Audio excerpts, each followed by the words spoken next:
रोज एक नई कहानी देखने के लिए चैनल को सब्सक्राइब करें और बेल आइकन दबाना ना भूलें। साक्षी और कुणाल की शादी को 2 साल पूरे होने में सिर्फ 1 दिन की देरी थी। कहने को तो दोनों के बीच काफी प्यार था। साक्षी अपनी शादी के 2 साल पूरे होने की खुशी में कुणाल की गैर मौजूदगी में पूरे घर को सजाते हुए बोलती है। कुणाल को ऑर्किड्स बेहद पसंद है। आई विश कि उन्हें मेरा ये सरप्राइज पसंद आएगा। डेकोरेशन कंप्लीट हो गई, अब जल्दी से उनका मनपसंद खाना रेडी कर लेती हूँ। साक्षी किचन में जाकर अपने पति की फेवरेट डिश बनाने लगती है और देखते ही देखते रात के 8 बज जाते हैं और साक्षी घड़ी की तरफ देखते हुए बोलती है, 8 बज गए, कुणाल आते ही होंगे, जल्दी से रेडी हो जाती हूँ। साक्षी जल्दी से कमरे में जाकर नई दुल्हन की तरह तैयार हो जाती है। तभी डोरबेल की आवाज सुनकर वो दौड़ते हुए दरवाजा खोलती है और उसे इतना सजे धजे देखकर कुणाल बोलता है, ये क्या होलिया बना रखा है तुमने? किसी शादी पार्टी में जाना है क्या? What? Kunal, are you kidding with me ना? क्या तुम्हें सच में याद नहीं कि आज मेरे लिए कितना खास दिन है? कहीं इसका बर्थडे तो नहीं आज? कुणाल, तुम भूल गए ना, आज हमारी 2nd वेडिंग एनिवर्सरी है। नहीं तो मैं भला ये दिन कैसे भूल सकता हूँ? आज रात हमारी शादी के 2 साल पूरे हो गए। Happy anniversary baby.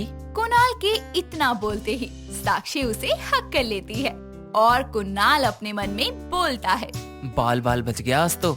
I have a surprise for you, come with me. काश शादी की भी कोई एक्सपायरी डेट होती जिससे मैं इस शादी से आजाद हो जाता।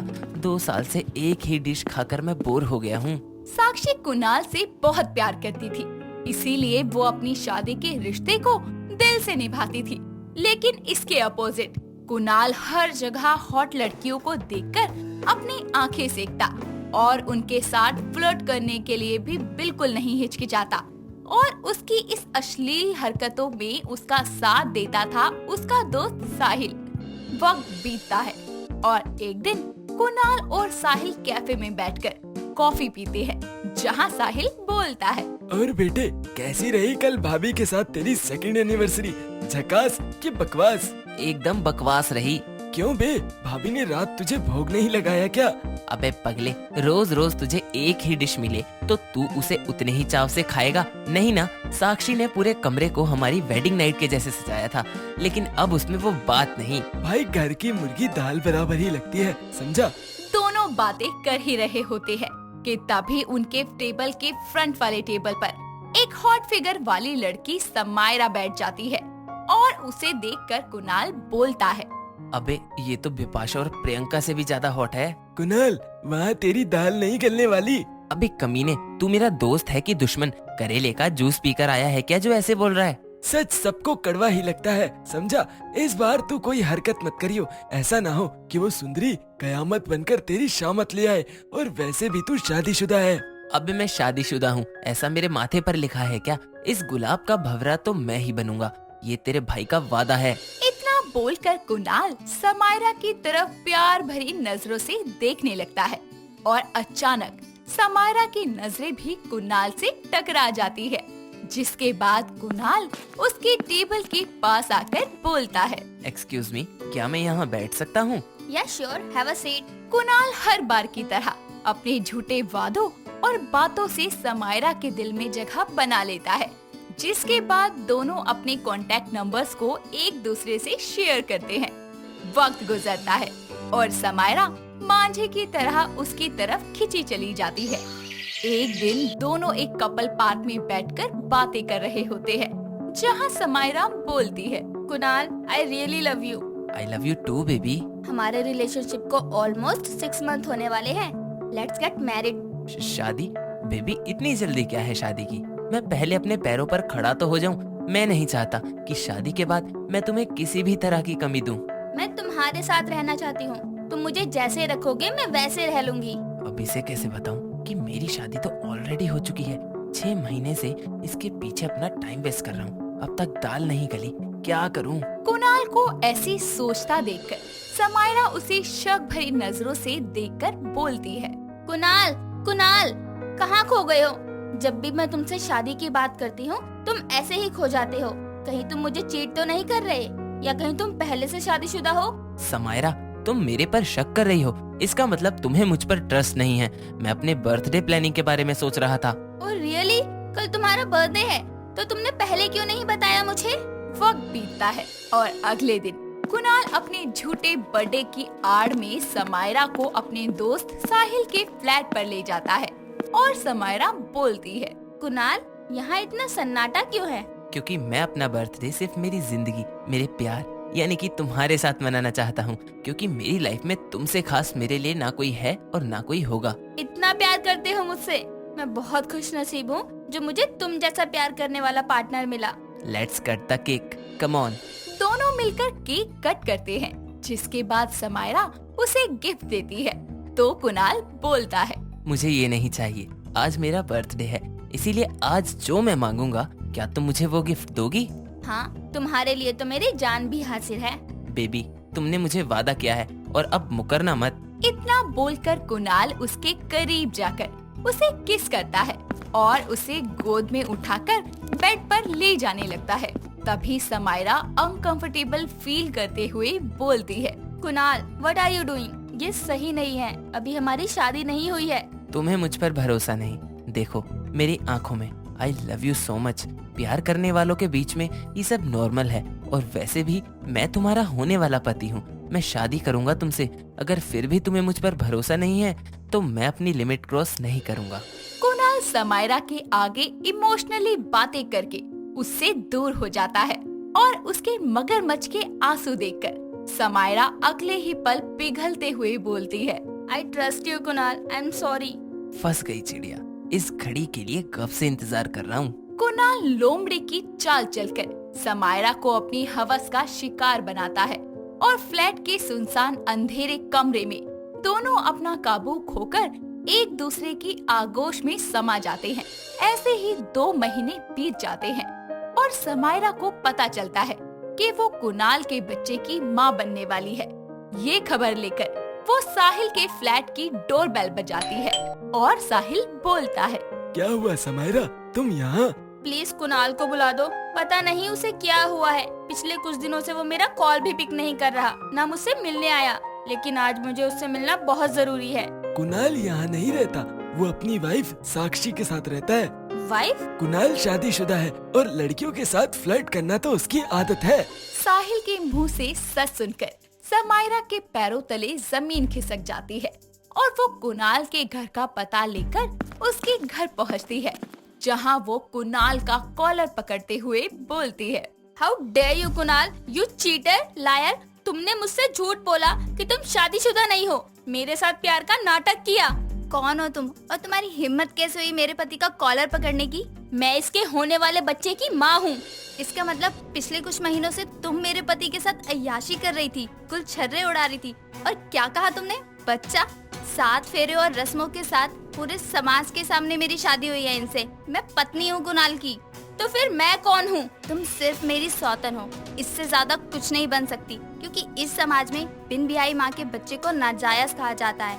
मैं तुम्हें मुफ्त में एक हिदायत देती हूँ, अपनी इज्जत चाहती हो तो जाओ और गिरा दो इस बच्चे को। कभी नहीं, हरगिज नहीं, मुझे मेरा और मेरे बच्चे का हक चाहिए। सौतन को हक नहीं बल्कि गालियाँ और समाज में ताने मिलते हैं। तो जैसी को समाज में किस नाम से पुकारा जाता है, इसका अंदाजा भी है तुझे? एक औरत होकर भी तुम्हें मेरी तकलीफ नजर नहीं आ रही, जो अपने पति की गलती को नजरअंदाज करके मुझे ही दोष दे रही है। अपनी इज्जत बचाना तो एक औरत के हाथ में है। मर्द जात सिर्फ सुंदरता पर मरते हैं। जरूर तुम्ही ने मेरे पति को बहकाया होगा। शराफत से चली जाओ, मैं मेरा हक लेकर रहूंगी। इसके लिए चाहे मुझे कोर्ट का दरवाजा ही क्यों ना खटखटाना पड़े। समायरा अपने हक के लिए कुणाल पर धोखाधड़ी का केस दर्ज करवाती है, जिसके बाद कोर्ट में सुनवाई होने के साथ अदालत कुणाल पर आईपीसी की धारा 420 के तहत कार्यवाही करती है, जिसके बाद समायरा और उसके बच्चे को कुणाल का नाम मिल ही जाता है। और फिर समायरा बोलती है, मैंने कहा था साक्षी कि मैं मेरा हक लेकर रहूंगी। अब जिंदगी भर मुझे एक ही छत के नीचे मेरे ही घर में इस सौतन के साथ रहना पड़ेगा। कुणाल, मैं तुम्हें कभी माफ नहीं करूंगी। रिद्धि अपने घर में अपनी माँ चेतना के साथ रहा करती थी। रिद्धि एक बहुत ही ज्यादा गोरी और सुंदर लड़की थी, जिसे अपने रंग रूप का बड़ा ही घमंड था। हालांकि रिद्धि एक मिडिल क्लास फैमिली से थी, पर उसको देखकर ये पोल पाना थोड़ा मुश्किल था। रिद्धि आलोक नाम के एक लड़के से प्यार करती थी, जो कि काफी गोरा और गुड लुकिंग था।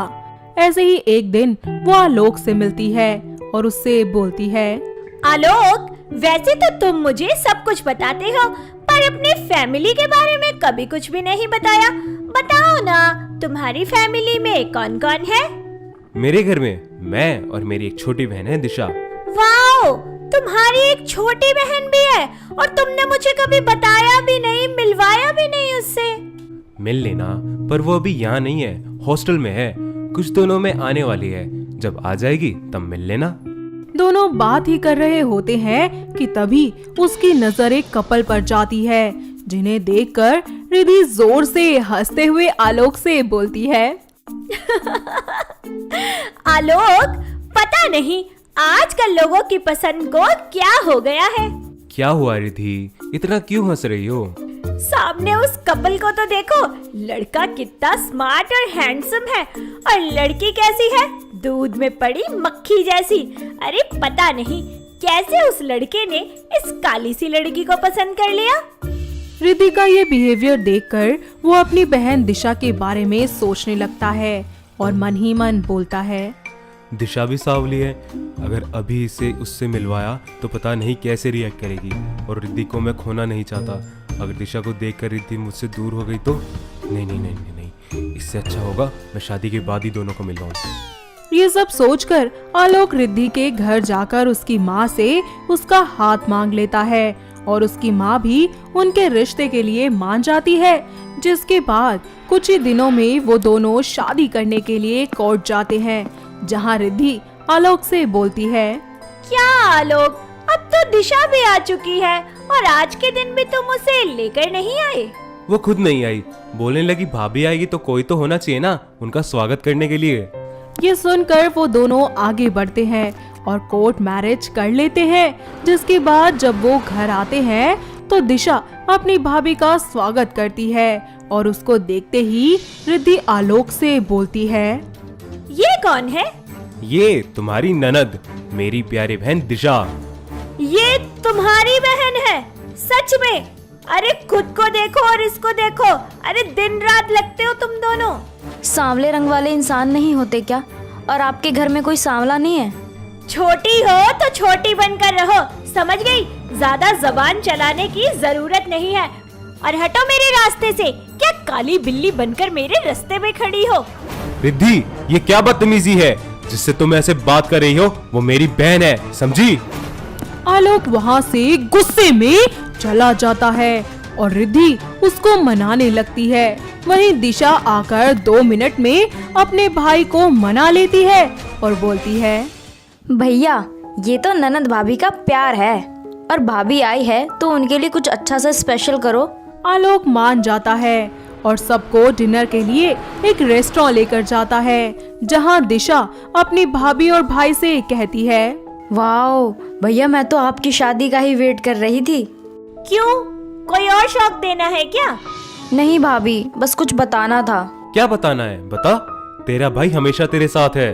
दिशा अपने बॉयफ्रेंड अनिल के बारे में उन दोनों को बता देती है, साथ ही उसकी फोटो दिखाते हुए कहती है, ये है भैया अनिल और हम दोनों हमेशा के लिए एक होना चाहते हैं।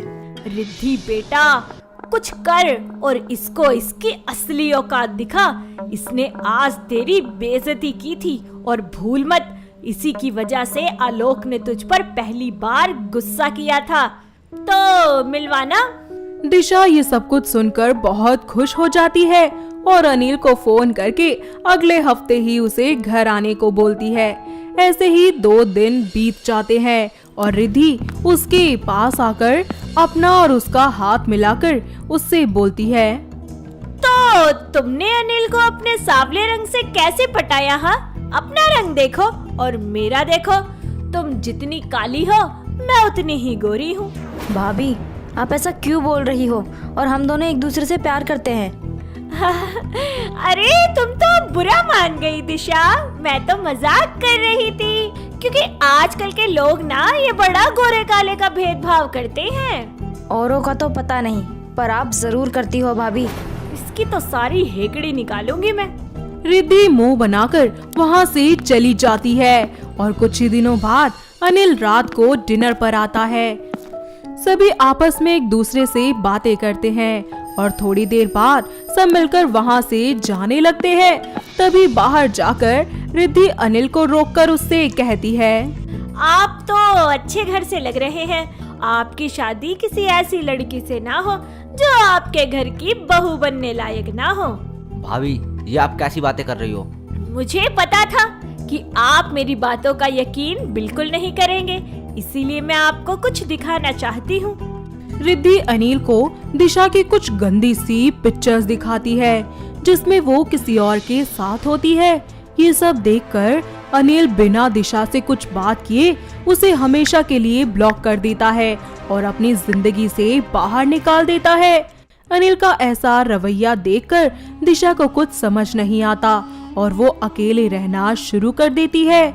पर आलोक अपनी बहन से बोलता है, दिशा, अगर किसी ने तुम्हें धोखा दे दिया तो इसका मतलब ये नहीं कि तुम उस इंसान के लिए हमसे रिश्ता तोड़ दो। आलोक, तुम सही कह रहे हो।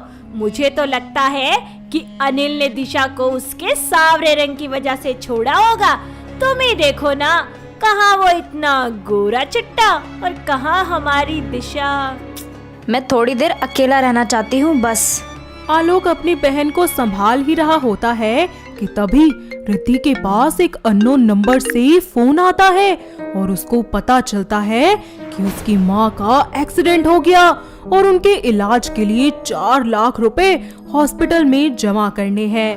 वो ये बात अपने पति को बोलती है और आलोक अपनी सेविंग्स और दिशा की शादी के पैसे सब कुछ जोड़कर 4 लाख जमा नहीं कर पाता। पर दिशा के पास 1 लाख रुपए होते हैं तो वो ये पैसे अपनी भाभी को देकर उनसे कहती है, भाभी आप टेंशन मत लीजिए, सब ठीक हो जाएगा और आप मेरे से कुछ पैसे भी ले लो। रिद्धि दिशा को ऐसे अपनी हेल्प करते हुए देखकर उसे अपनी गलती का एहसास हो जाता है और वो उन सारे पैसों को जमा करके अपनी माँ की जान बचा लेती है। और जब उसकी माँ को होश आता है तो वो हॉस्पिटल में सबके सामने दिशा से माफी मांगते हुए बोलती है, दिशा, मुझे माफ कर दो। मैं हमेशा ही तुम्हारे इस सांवले रंग से जलती रही और खुद को तुमसे ऊंचा दिखाने के लिए मैंने हमेशा ही तुम्हारे साथ गलत किया, जबकि तुम्हारी तो कोई गलती भी नहीं थी। क्या हुआ भाभी, अब साफ साफ बोलिए। तुझसे क्या गलती हो गई मेरी बच्ची? कहीं तूने कुछ ऐसा तो नहीं कर दिया जो तुझे नहीं करना चाहिए था? रिद्धि रोते हुए अपना पूरा सच बताती है कि किस तरह उसने अनिल को दिशा से दूर किया और ये सब पता कर वो अपनी गलती को सुधारने के लिए उनसे एक मौका मांगती है।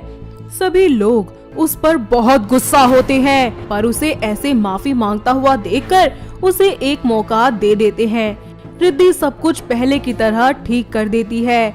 अब कुछ ही दिनों बाद दिशा की शादी भी अनिल से हो जाती है और दोनों ननंद और भाभी अपने अपने घर में खुशी खुशी रहने लगती हैं।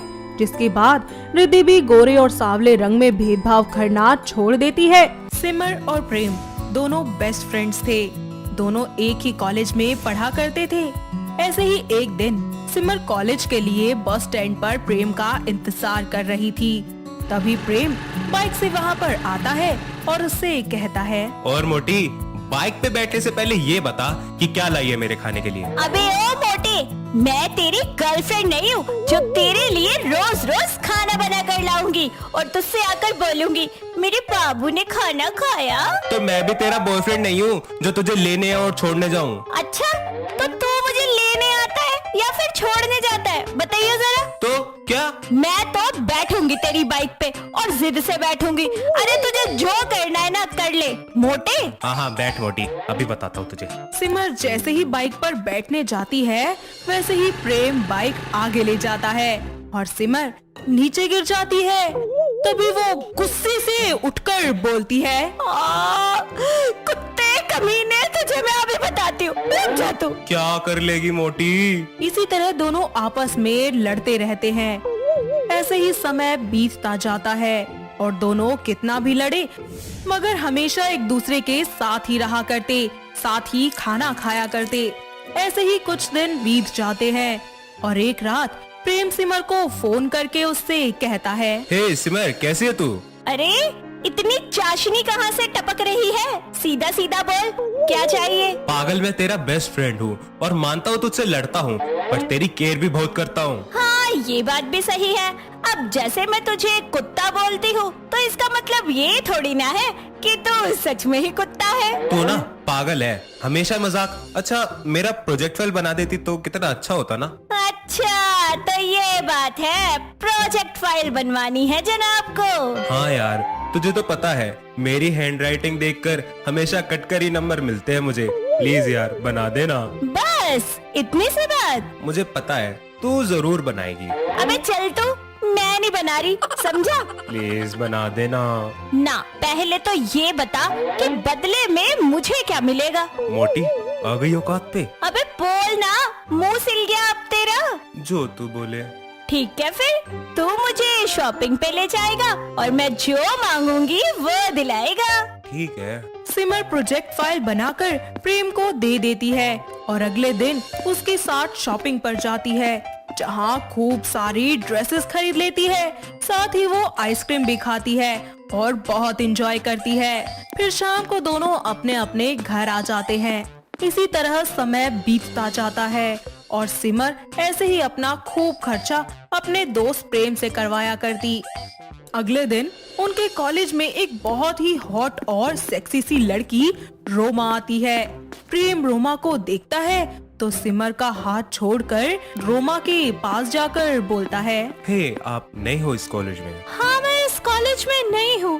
क्या तुम मुझे बता सकते हो कि प्रिंसिपल का रूम कहाँ है? मैं लेकर चलता हूँ तुम्हें। ओके ठीक है, चलिए।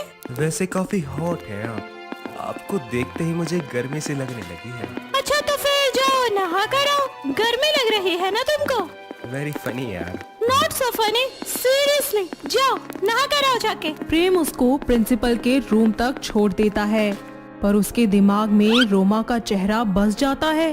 ऐसे ही वक्त बीतता जाता है और वो रोमा को इम्प्रेस करने में लग जाता है।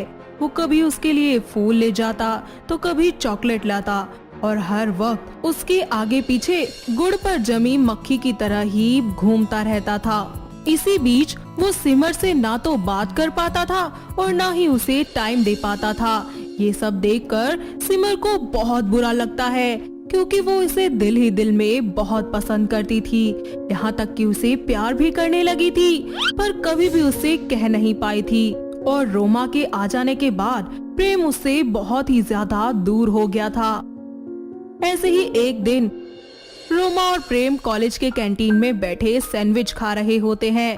तभी वहाँ सिमर आ जाती है और उन दोनों को एक साथ देखकर उसका गुस्सा 7वें आसमान पर पहुँच जाता है। वो वहाँ से जाने लगती है। तभी प्रेम उसे जाता हुआ देख लेता है और उसका हाथ पकड़कर रोकता है, लेकिन सिमर गुस्से में उससे बोलती है, लड़की देखी नहीं कि कुत्ते की तरह दुम हिलाता चला गया तो उसके पीछे? अरे पागल, जा रही हूँ मैं यहाँ से, कभी इसके पीछे कभी उसके पीछे, भागता रही है तू। बाय।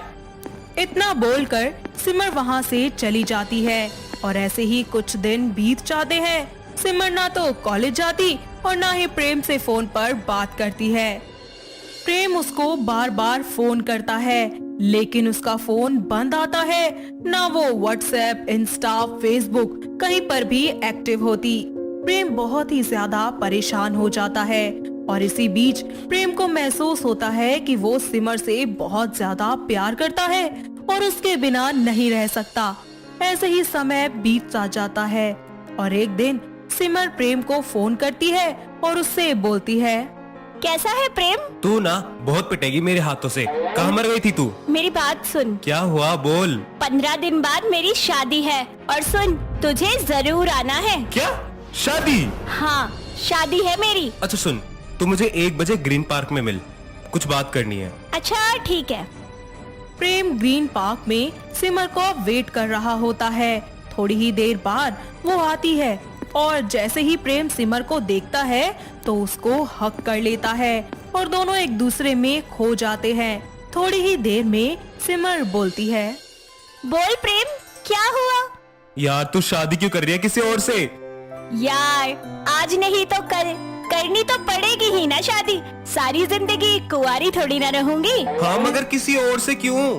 तो कैसे करूँ तू ही बता दे।